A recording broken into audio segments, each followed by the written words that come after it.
ማርያም ማለት በዕብራይስጥ ማርያም ማለት ሲሆን እመ ብዙሃን የብዙዎች እናት ማለት ነው። አብርሃም ማለት አበ ብዙሃን የብዙዎች አባት ማለት እንደሆነ፣ ማርያም ማለት መርህ ለመንግሥተ ሰማያት ወደ መንግሥተ ሰማያት መርታ የምታስገባ ማለት ነው። ምክንያቱም ከሕገ እግዚአብሔር የወጣው ከጸጋ እግዚአብሔር የተራቆተው አዳም ወደ ቀደመ ክብሩ እንዲመለስ ምክንያተ ድህነት የሆነችው ወላዲተ አምላክ ድንግል ማርያም ናትና ወደ መንግሥተ ሰማይ መርታ የምታስገባ ትባላለች። የእመቤታችን አማላጅነት ተስፋ ሳያደርግ ወደ መንግሥተ ሰማያት መግባት የሚቻለው የለምና። ነገረ ማርያም ክፍል 2 ስድስተኛው እመቤታችን በጌታችን የማስተማር ዘመን እናያለን። እመቤታችን ቅድስት ድንግል ማርያም በጌታችን የማስተማር ዘመን አብራ አልተለየችም። በተለይ ወንጌላዊው ቅዱስ ዮሐንስ በዮሐንስ ወንጌል ምዕራፍ 2 ቁጥር 1 እስከ 11 ያለውን ቃል እንደገለጸው በቃና ዘገሊላ የመጀመሪያው ተአምር ሲፈጸም ማለትም ውሃው ወደ ወይን ጠጅነት ሲቀየር ውሃው ወደ ወይን ጠጅነት ለመቀየሩ ምክንያት የእመቤታችን የቅድስት ድንግል ማርያም አማላጅነት እንደሆነ ገልጿል። ከዚያም ጌታችን ዙሮ ካስተማረ በኋላ በመልዕልተ መስቀል ሲሰቀል ከእግረ መስቀሉ አብራ ነበረች። በዚህ ጊዜ ጌታችን አምላካችን መድኃኒታችን ኢየሱስ ክርስቶስ እናቱ ድንግል ማርያምን ለዮሐንስ እናት እንድትሆነው ሰጥቶታል። ዮሐንስን ደግሞ ለድንግል ማርያም ልጅ እንዲሆናት ሰጥቷታል። ቅዱስ ዮሐንስ እንደሚለው ዮሐንስ ወንጌላዊ ወደ ቤቱ ወስዷታል። ዮሐንስ ወንጌል ምዕራፍ 19 ቁጥር 26 በዮሐንስ አማካኝነት እኛ የድንግል ማርያም የጸጋ ልጆች መሆናችንን ድንግል ማርያም ደግሞ የጸጋ እናታችን መሆኗ በዚህ ተረጋግጧል ማለት ነው። ሰባተኛው የምንመለከተው እመቤታችን ከሐዋርያት ጋር የነበራት ጊዜ ነው። ወንጌላዊ ዮሐንስ እመቤታችን ወደ ቤቱ ወሰዳት ሲባል ወደ መጀመሪያይቱ ቤተክርስቲያን ወደ ማርቆስ እናት ቤት ወደ ማርያም ቤት አመጣት ማለት ነው። በዚያ ሐዋርያት ይሰባሰቡ ነበር። ሐዋርያትም ከጌታ ሞትና ትንሣኤ እንዲሁም ዕርገት በኋላ የሚሰጣቸውን ጸጋ መንፈስ ቅዱስን ተስፋ አድርገው ድንግል እመቤታችን ማርያምን ስበው ጸሎት ያደርጉ ነበር። አምላካችን ልዑል እግዚአብሔር ጸሎታቸውን ተቀብሎ ከሞት በተነሳ በ50ኛው ቀን በክብር ባረገ በ10ኛው ቀን መንፈስ ቅዱስን ልኮላቸው 72 ቋንቋ ተገልጾላቸው መከራውን ሁሉ ታግሰው ዓለምን ዙረው አስተምረዋል። አባቶቻችንም ይህንን ታሪክ መነሻ አድርገው እመቤታችን ሲያመሰግኗት ሞገሰ ስብከቶሙ ለሐዋርያት የሐዋርያት ስብከታቸው ሞገስ አንቺ ነሽ ብለው አመስግነዋታል። ሐዋርያት መንፈስ ቅዱስን ለመቀበል እመቤታችን ከበው መጸለያቸው እንደጠቀማቸው እኛም በእመቤታችን ተማጽነን በረከተ ሥጋ በረከተ ነፍስ እንድናገኝ ያስፈልጋል። ሐዋርያት ሥራ ምዕራፍ 1 ቁጥር 12 መመልከት እንችላለን። ስምንተኛው የእመቤታችን ዕረፍት ትንሣኤና ዕርገት እናያለን። እመቤታችን ቅድስት ድንግል ማርያም ከጌታ ጋር 33 ዓመት ከ3 ወር አብራ አልተለየችም። ጌታችን በመልዕልተ መስቀል ተሰቅሎ ሳለ ከእግረ መስቀሉ ስር አብራ ነበረች። ጌታም ለሚወደው ደቀ መዝሙር ለቅዱስ ዮሐንስ አደራ ሰጣት። ቅዱስ ዮሐንስም ወደ ቤቱ ወስዶ አገለገላት። ዮሐንስ ወንጌል ምዕራፍ 19:26 መመልከት እንችላለን። እመቤታችንም በዮሐንስ ቤት ለ15 ዓመት ተቀምጣለች። በድምሩ 64 ዓመት ሲሆናት ጥር 21 ቀን በ49 ዓመተ ምህረት ገደማ ከዚህ ዓለም ድካም አርፋለች። በኦርቶዶክሳዊት ተዋሕዶ ቤተክርስቲያናችን እንደሚተረከው የእመቤታችን የቅድስት ድንግል ማርያም ዕረፍት በሆነበት ዕለት ሐዋርያት የእመቤታችንን ሥጋ ለማሳረፍ ወደ ጌቴሴማኒ መካነ ዕረፍት የመቃብር ቦታ ይዘው ሲሄዱ አይሁድ በቅንዓት መንፈስ ተነሳስተው ቀድሞ ልጇን በ3ኛው ቀን ከሙታን ተነሳ፣ በ40ኛው ቀን ወደ ሰማይ አረገ፣ እንደገናም ተመልሶ ይህንን ዓለም ለማሳለፍ ይመጣል እያሉ በማስተማር ሕዝቡን ፈጽመው ወስደውታል። አሁን ደግሞ ዝም ብለን ብንተዋት እርሷንም እንደ ልጇ ተነሳች አረገች እያሉ በማስተማር ሲያውኩን ሊኖሩ አይደለምን? ኑ ተሰብሰቡና በእሳት እናቃጥላት ብለው ተማክረው መጥተው ከመካከላቸው ታፋንያ የተባለ ጎበዝ አይሁዳዊ ተመርጦ ሄደ። የእመቤታችን ሥጋ የተሸከመበትን አልጋውን በያዘ ጊዜ የእግዚአብሔር መልአክ በእሳት ሰይፍ 2 እጆችን ስለቆረጣቸው ከአልጋው ላይ ተንጠልጥለው ቀሩ። ነገር ግን ታፋንያ በፈጸመው ድርጊት ተጸጽቶ ወደ እመቤታችን ለተማጸነ በህቡዕ ተአምር የተቆረጡ እጆችን እንደ ቀድሞ አድርጋ ፈውሳዋለች። በዚያን ጊዜ መልአከ እግዚአብሔር የእመቤታችን ሥጋ ከሐዋርያው ከዮሐንስ ጋር ነጥቆ ወስዶ በገነት ከዕፀ ሕይወት ስር አስቀመጠው። ቅዱስ ዮሐንስም ከጥቂት ቀን በኋላ ወደ ሐዋርያት ሲመጣ የእመቤታችን ሥጋ በገነት መኖሩን ነገራቸው። ሐዋርያትም የእመቤታችን ሥጋ አግኝተው ለመቅበር በነበራቸው ምኞትና ጉጉት የተነሳ ነሐሴ 1 ቀን ሱባዔ ጀምረው ሲጾሙና ሲጸልዩ ከሰነበቱ በኋላ በ14ኛው ቀን በሁለተኛው ሱባዔ መጨረሻ ጌታችን የእመቤታችንን ትኩስ ሥጋ አምጥቶ ስለሰጣቸው በታላቅ ዝማሬ በውዳሴና በጽኑ ምህላ ወስደው ቀድሞ በተዘጋጀ መካነ ዕረፍት በጌቴሴማኒ ቀበረዋል። የእመቤታችን የቀብር ስነ ስርዓት በተፈጸመ ጊዜ ከ12ቱ ሐዋርያት አንዱ የሆነው ቅዱስ ቶማስ አልነበረምና ከሀገረ ስብከቱ ከህንድ በደመና ተጭኖ ወደ ኢየሩሳሌም ሲመጣ እመቤታችን በተቀበረች በሦስተኛው ቀን እንደ ልጇ ተነስታ ስታርግ ያገኛታል።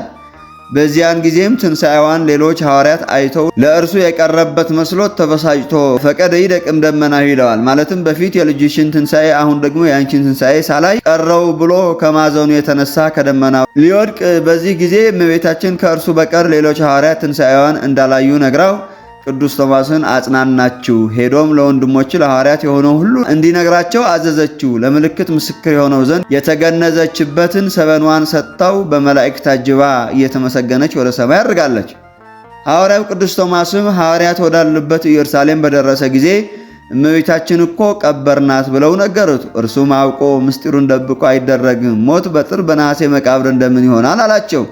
አንተ እንጂ ቀድሞ የጌታን ትንሣኤ ተጠራጠርክ፣ አሁንም አታምንምን? ብለው በቅዱስ ጴጥሮስ መሪነት ወደ እመቤታችን መካነ መቃብር ይዘውት ሄደው ሊያሳዩት መቃብር ቢከፍቱ የእመቤታችን ሥጋ አስከሬን አጡት፣ ደነገጡም። በዚህም ጊዜ ቅዱስ ቶማስ አታምንኝም ብዬ ነው እንጂ እመቤታችንስ ተነስታ አድርጋለች ብሎ የሆነውን ሁሉ ከተረከላቸው በኋላ ለማረጋገጫ ምልክት እንዲሆን የሰጠችውን ሰበኗን አሳያቸው። እነርሱም ሰበኗን ቆራርጠው ከተከፋፈሉት በኋላ ወደ አህጉረ ስብከታቸው ሄደዋል።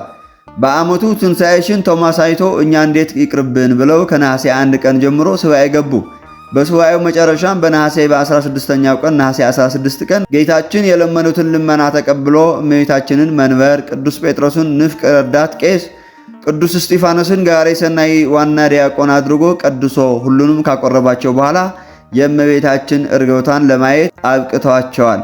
የእመቤታችን የቅድስት ድንግል ማርያም ትንሣኤና እርገት በትንቢተ ነቢያት የተነገረ ነበር። መዝሙር 131 መመልከት እንችላለን። 9ኛው ስመ ድንግል ማርያም ነው። በእስራኤላውያን ዘንድ ስም ጠባይን፣ ግብርን፣ ሁኔታን እንደሚገልጥ ሆኖ ይሰየማል። ከዚህ የተነሳ የእመቤታችን የቅድስት ድንግል ማርያም እናትና አባት ለእመቤታችን ለቅድስት ድንግል ማርያም ማርያም ብለው አወጡላት። ይህ ስም የእመቤታችን ማንነት የሚገልጥ ነው። ለመሆኑ ማርያም ማለት ምን ማለት ነው?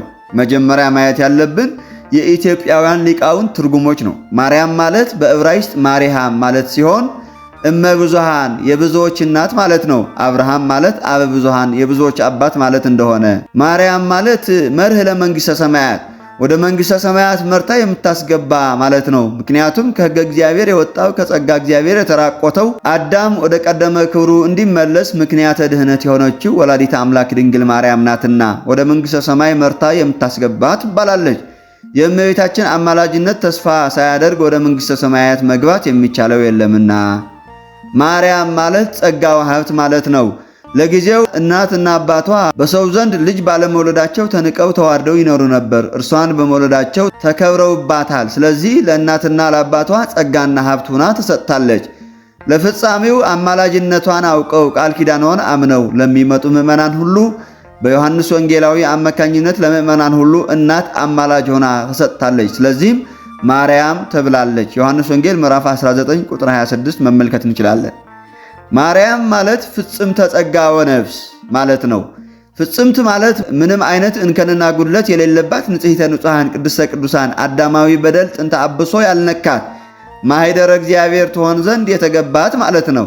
እንኳን እመቤታችን በጸጋ ያከበራቸው ቅዱሳንም ከፍጹምነት መድረሳቸው መጻሕፍት ምስክር ሆነዋል። ዘፍጥረት ምዕራፍ 6 ቁጥር 1 መመልከት እንችላለን። ማርያም ማለት መልዕልተ ፍጡራን ከፍጡራን በላይ ስንል ከ22 ስነ ፍጥረታት ማለታችን ነው። ከነዚህም ፍጡራን መካከል እግዚአብሔር አክብሮና ልቆ የፈጠራቸው ሰውና መላእክትን ነው። ሰውና መላእክት በተለየ ክብር መፈጠራቸው ዛሬ ሕጉን አክብረው ስሙን ቀድሰው በኋላ ክብሩን ስለሚወርሱ ነው።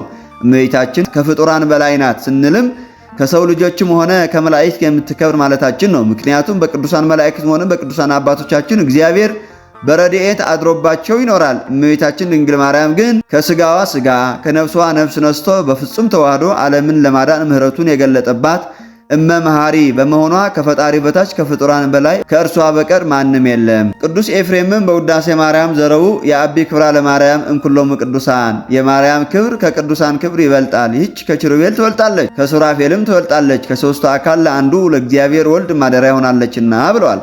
ማርያም ማለት ተላኪተ እግዚአብሔር ወሰብ ማለት ነው። አካላዊ ቃል በእመቤታችን አድሮ ከስጋዋ ስጋ ከነፍሷ ነፍስ ነስቶ መለኮትን ከትስብእት ከስጋ ትስብእትን ከመለኮት አዋህዶ ፍጹም አምላክ ፍጹም ሰው ሆኖ ስለተገለጠባት ለአምላክ ሰው የመሆን ምክንያት ለሰው የመዳኑ ምክንያት ናትና ተላኪተ እግዚአብሔር ወሰብ ትባላለች። የሰውን ልመና ወደ እግዚአብሔር እግዚአብሔርን ይቅርታ ወደ ሰው በማድረስ ድህነተ ስጋ ድህነተ ነፍስ በረከተ ስጋ በረከተ ነፍስ እያማለደች ታሰጠናለችና ተላኪተ እግዚአብሔር ወሰብ ትባላለች። እመ ብርሃን የብርሃን እናት ማለት ነው። ጌታችንና አምላካችን መድኃኒታችን ኢየሱስ ክርስቶስ በመዋዕለ ሥጋዌው በማስተማር ዘመኑ እኔ የዓለም ብርሃን ነኝ ብለዋል። ዮሐንስ ወንጌል ምዕራፍ 8 ቁጥር 12። ቅዱስ ዮሐንስ ወንጌላዊ በራእዩ ሴት ብርሃን ተጎናጽፋ ጨረቃ ተጫምታ 12 ከዋክብት የተቀረጸበት ዘውድ ደፍታ ተገለጸችልኝ ብለዋል። ራእይ ዮሐንስ ምዕራፍ 12 ቁጥር 1። ብርሃን የተባለ የባሕርይ አምላክ ጌታችን አምላካችን መድኃኒታችን ኢየሱስ ክርስቶስ ነው። ስለዚህ የእርሱ እናት ደግሞ ድንግል ማርያም ስለሆነች ይህ እመ ብርሃን የተሰኘው ስም ይገባታል ማለት ነው። ወላዲተ አምላክ ተብላም ትጠራለች። የአምላክ እናት ይህ ስም ለእመቤታችን ለቅድስት ድንግል ማርያም የሚገባት ነው። ከሁለት አካል አንድ አካል ከሁለት ባሕርይ አንድ ባሕርይ የሆነ በተዋህዶ የከበረ የወልደ እግዚአብሔር የኢየሱስ ክርስቶስ በሥጋ እናት ለመሆን ከሴቶች መካከል የተመረጠች እርሷ በመሆኗ ነቢዩ ኢሳይያስም በትንቢት እንደተናገረው ከእርሷ የተወለደው ኢየሱስ ክርስቶስ ድንቅ መካር ኃያል አምላክ ነው። ኢሳይያስ ምዕራፍ 9 ቁጥር 6። በሌላም ስፍራ በድንግልና ጸንሳ በድንግልና የምትወልደው አምላክ ስሙ አማኑኤል ተብሎ እንደሚጠራ ተናግረዋል። ኢሳይያስ ምዕራፍ 7 ቁጥር 14። አማኑኤል ማለትም የእግዚአብሔር መልአክ እንደተረጎመው እግዚአብሔር ከስጋችን ስጋ ከነፍሳችን ነፍስ ነስቶ ሰው ሆነ ማለት ነው። ማቴዎስ ወንጌል ምዕራፍ 1 ቁጥር 23። በብሉይ ኪዳን ነቢያት ይቤ እግዚአብሔር እያሉ የተናገሩት ትንቢት በኢየሱስ ክርስቶስ መፈጸሙ የኢየሱስ ክርስቶስን እግዚአብሔርነት የባሕርይ አምላክ መሆኑን የሚያረጋግጥ ነው። ኢዮብ ምዕራፍ 2 ቁጥር 32፣ የሐዋርያት ሥራ ምዕራፍ 2 ቁጥር 21፣ ሮሜ ምዕራፍ 10 ቁጥር 9 መመልከት እንችላለን። እነዚህን ብቻ ማመሳከሩ በቂ ነው። ይህንን ሁሉ ይዘን ድንግል ማርያም ለአምላክ እናትነት ብቻ የተፈጠረች የእግዚአብሔር እናት ናት እንላለን። ከዚህ የወጣ ትምህርት የለም፣ ቢኖርም የመናፍቃን ትምህርት ነውና ተቀባይነት የለውም እንላለን። በተጨማሪም የእስክንድርያው ሊቀ ጳጳስ አባታችን ቅዱስ ቄርሎስ አማኑኤል የባሕርይ አምላክ እንደሆነ ንጽሕት ድንግልም አምላክን የወለደች እንደሆነች ሰው የሆነ የእግዚአብሔርን ቃል እንደወለደች የማያምን ሰው ቢኖር የተወገዘ ይሁን በማለት ካወገዘ በኋላ ዳግመኛ በኋላ ዘመን ቅድስት ድንግል እርሱን በሥጋ በወለደችው ስለኛ ሰው የሆነ እግዚአብሔርን ቃል ወለደችው። ስለዚህም ቅድስት ድንግልን ወላዲተ አምላክ እንላታለን። ሰው ሳይሆን ሰውም ከሆነ በኋላ አንድ ወልድ አንድ ክርስቶስ ነው። ከእግዚአብሔር አብ የተገኘ ቃል ሌላ አይደለም። ከቅድስት ድንግል ማርያም የተወለደው ሌላ አይደለም። የምናምንበት ከዓለም አስቀድሞ የነበረ ከድንግል በሥጋ የተወለደ ይህ አንድ ወልድ ነው እንጂ። ሃይማኖተ አበው ገጽ 277 ማየት እንችላለን። ቅድስት ድንግል ማርያም እመ አምላክ ወላዲተ አምላክ መሆኗን መስክሯል። ኪዳነ ምሕረትም እየተባለች ትጠራለች። ኪዳን፣ ውል፣ ስምምነት፣ መሐላ የሚል ትርጉም ሲኖረው ምሕረት፣ ቸርነት፣ ነፃ ስጦታ፣ ፍቅርን የሚያመላክት ኃይለ ቃል ሲሆን ይህ ስም እመቤታችን ቅድስት ድንግል ማርያም ከጌታችን ከአምላካችን ከመድኃኒታችን ከኢየሱስ ክርስቶስ ስምሽን የጠራ እምርልሻለሁ የሚል ስለ ኃጥአን የተሰጣት የምሕረት ቃል ኪዳን ማሳሰቢያ ነው። መዝሙር 88 ቁጥር 3 ከመረጥኋቸው ጋር የምሕረት ቃል ኪዳንን አደረጉ እንዲል። ክፍል 3 ይቀጥላል። ይቆየን።